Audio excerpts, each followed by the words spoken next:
Queridos, estamos então na semana falando sobre Eclesiastes, né? Que livro extremamente poderoso, um livro de sabedoria, um livro escrito por Salomão, nosso grande sábio e erudito Salomão. Mas antes, eu quero fazer alguns pedidos muito importantes para vocês. O primeiro deles é que você curta este vídeo, se inscreva aqui no canal, ative o sininho de notificações para que você receba todos os materiais que forem subindo. Todas as semanas, né, a gente sobe um vídeo aí também no canal.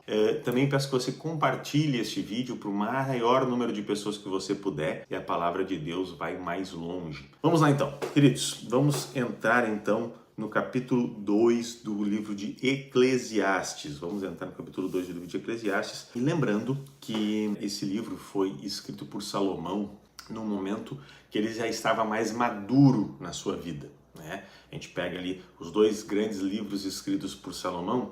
A gente tem o livro de Provérbios, que é um livro de princípios, princípios basilares, princípios básicos. E depois você tem o livro de Eclesiastes, que traz uma reflexão muito mais profunda sobre a vida e nos ajuda a caminhar com passos mais firmes, né? Ele traz algumas reflexões que, se você olhar de forma primária, assim, parecem muito negativas, mas a gente vai lendo e vai vendo que existem lições muito poderosas da própria vida dele para que as gerações futuras não cometessem os mesmos erros.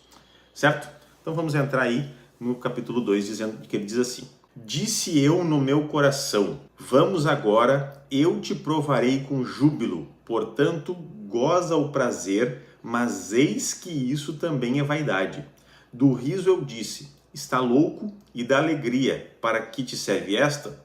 Busquei no meu coração como me dar ao vinho, porém instruindo meu coração com sabedoria, e como entregar-me à loucura, até ver o que seria bom que os filhos dos homens fizessem debaixo do céu todos os dias de sua vida. Vamos parar um pouquinho aqui e vamos entender o que está dizendo aqui.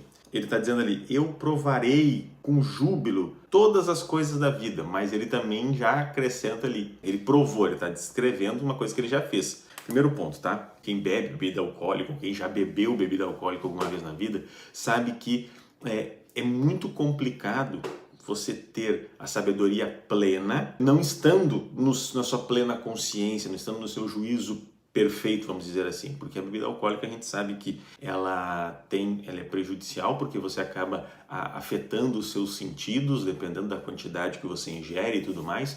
Então, o primeiro ponto que traz aqui, Salomão, ele era um homem de experimentos, ele gostava muito, quis saber, né, o conhecimento, conhecer todas as coisas que a vida podia oferecer, para tirar muitas vezes lições, e ele era um homem de experimentos, então ele experimentou o máximo que a alegria pode dar, que é através ali quando ele fala do vinho, né? A bebida alcoólica muitas vezes ela te dá uma euforia muito grande, depois ela deprime o teu sistema nervoso, mas no momento inicial ela te dá uma euforia, né? E depois ele fala ali, ó, ele experimentou também o máximo da loucura para ver se tinha algum sentido naquilo ali. E aí ele constata, né, que não é possível isso acontecer, que a gente precisa estar em plena consciência para poder desfrutar da máxima sabedoria. Outra questão, ele faz um experimento em si mesmo, em si próprio, para deixar o ensinamento para as próximas gerações. Diz ali então, vamos a partir do verso 4. Fiz para mim grandes obras, edifiquei para mim casas, plantei para mim vinhas.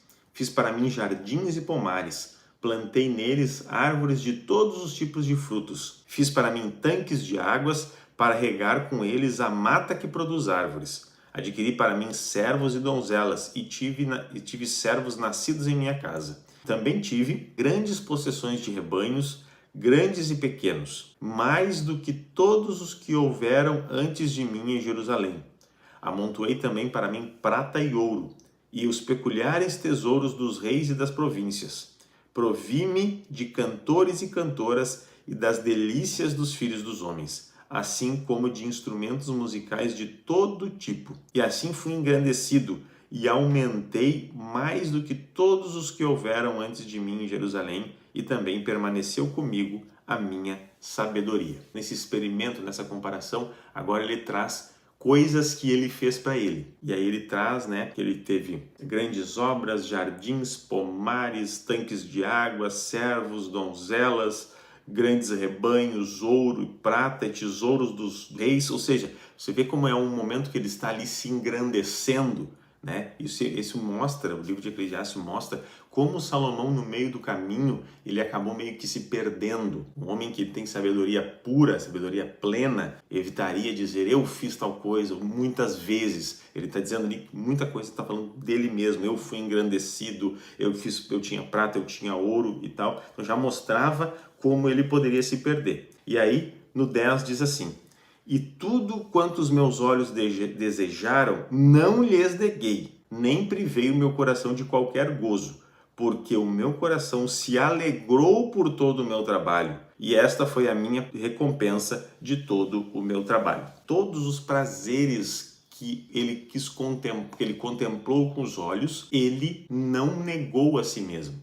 E aqui a gente tem um ponto muito importante. A conclusão é, se você consegue retardar os prazeres na sua vida e ter um foco disciplinado, isso é caminho para sucesso e prosperidade. Um exemplo, um prazer que muitas pessoas têm: comer boas comidas, e que muitas vezes essa comida é gordurosa, é uma comida que não faz bem para a saúde. Mas o que é mais prazeroso? Você comer de tudo que você quiser, ou você ser disciplinado, ter uma dieta regrada para você ter uma saúde boa, uma saúde plena, uma saúde em dia, ir para academia, treinar, fazer aeróbico, fazer um outro exercício, uma luta, alguma coisa. O que é mais prazeroso no momento que você está fazendo? Mais prazeroso é você comer de tudo. Só que o ponto importante é retardar o prazer, ou seja, deixar o prazer em segundo plano. Isso é caminho para sucesso e prosperidade. Agora pare para pensar comigo aqui. Será que Deus, ele não dá tudo que a gente quer, tudo para as pessoas, porque ele sabe que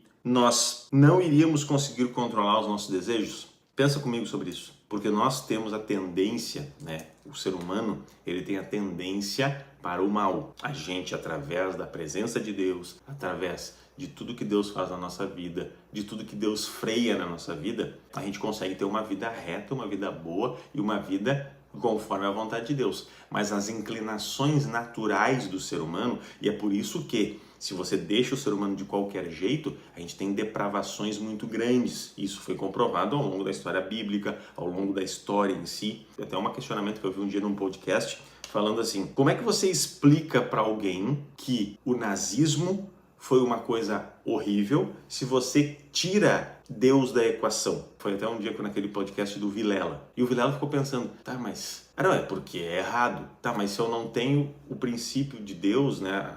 Se eu não tenho Deus na equação, eu não sei o que é certo ou errado. Porque é através da presença divina, os princípios que a gente tem da presença de Deus, que a gente sabe o que é certo ou errado. Se eu tiro a presença de Deus, se eu tiro Deus dessa equação aqui, eu digo assim, mas é errado no ponto de vista de quem? Então, quando a gente tem Deus ele só tem um certo e só tem um errado. Ou seja, a verdade de Deus, ela não é relativa, ela é uma verdade absoluta. Então sim, se a gente parar para pensar um pouco, Deus, ele não nos dá de tudo, ele sabe do nosso ímpeto para, muitas vezes, cometer coisas ruins, então ele nos freia, ele nos traz para ele nos estende a mão o tempo todo para que a gente possa andar no caminho dele. Outra questão em cima dessa questão do prazer ainda, ó. A gente viu como Salomão, ele teve um fim ali muito complicado, né? Salomão, ele teve um momento muito complicado no final da vida, porque ele acabou se perdendo, como muitas vezes a gente vai mostrando aqui, né? Eclesiastes e outros escritos. Ele casou com 700 mulheres, teve 300 concubinas, deixou de adorar o nosso Deus único e poderoso, cometeu vários erros.